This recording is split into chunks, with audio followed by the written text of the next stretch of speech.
स्पाइडरवेब operation, जब ट्रकों में छिपे ड्रोन ने रूस के अरबों के बॉम्बर्स राख कर दिए। रात के अंधेरे में कुछ ट्रक रूस की सीमा में दाखिल होते हैं। कोई कुछ नहीं समझता, लेकिन अचानक आसमान आग की लपटों से भर जाता है। क्या ये जंग का नया चेहरा है या यूक्रेन का एक मास्टर प्लान जो 18 महीने तक गुप्त रखा गया? नाम था ऑपरेशन स्पाइडरवेब और इसने रूस को हिला दिया। यूक्रेन की खुफिया एजेंसी और ड्रोन यूनिट ने 1.5 साल पहले एक विचार रखा। अगर हम रूस के अंदर तक पहुंच जाएं बिना सीमा लांघे। जवाब था ट्रकों में छुपे एफपीवी ड्रोन ट्रकों को आम सप्लाई गाड़ियों की तरह रूसी सीमा में भेजा गया, पर उनके अंदर था मौत का सामान, सैकड़ों ड्रोन।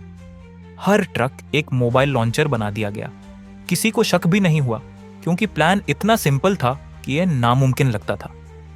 29 मई 2025 की रात ट्रकों की छतें अचानक खुलती हैं और मधुमक्खियों की तरह निकलते हैं किलर ड्रोन। उनका निशाना था एंगल्स एयरबेस, शैकोव का मोज़दोक और रूस का सबसे सुरक्षित बेस ओलेनिया। पहला ड्रोन TU-160 बॉम्बर्स पर सीधा हमला करता है। फिर TU-95MS और A-50 रडार सिस्टम भी आग की भेंट चढ़ जाते हैं। 40 से ज्यादा बम्बर या तो जल जाते हैं या हमेशा के लिए ग्राउंडेड हो जाते हैं।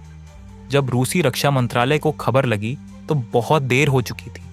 रूस के पास थे अरबों डॉलर के विमान, पर उस रात सिर्फ लाखों की कीमत वाले ड्रोन जीत गए। जवाब में रूस ने यूक्रेन के शहरों पर मिसाइलें बरसाईं, लेकिन ये साफ था अब जंग मिसाइलों से नहीं, माइक्रोचिप से लड़ी जा रही है। ऑपरेशन स्पाइडरवेब सिर्फ हमला नहीं था, यह रूस के युद्ध संतुलन पर एक डिजिटल तमाचा था। लेकिन कहानी में ट्विस्ट है। कुछ सुरक्षा विश्लेषकों का दावा है कि ट्रकों को रूस के अंदर तक पहुंचाने में रूसी सेना के अंदर से मदद मिली। क्या यह सिर्फ यूक्रेन का ऑपरेशन था, या फिर यह हमला रूस के ही कुछ गुटों का अंदरूनी विद्रोह था? ऑपरेशन स्पाइडरवेब ने न सिर्फ प्लेन जलाए, बल्कि रूस के सिस्टम में सेंध भी लगा दी। आज से पहले जंग जीतने के लिए टैंक, मिसाइल और लड़ाकू विमान चाहिए होते थे। अब एक लैपटॉप, एक ट्रक और कुछ सस्ते एफपीवी ड्रोन पूरी रणनीति बदल सकते हैं।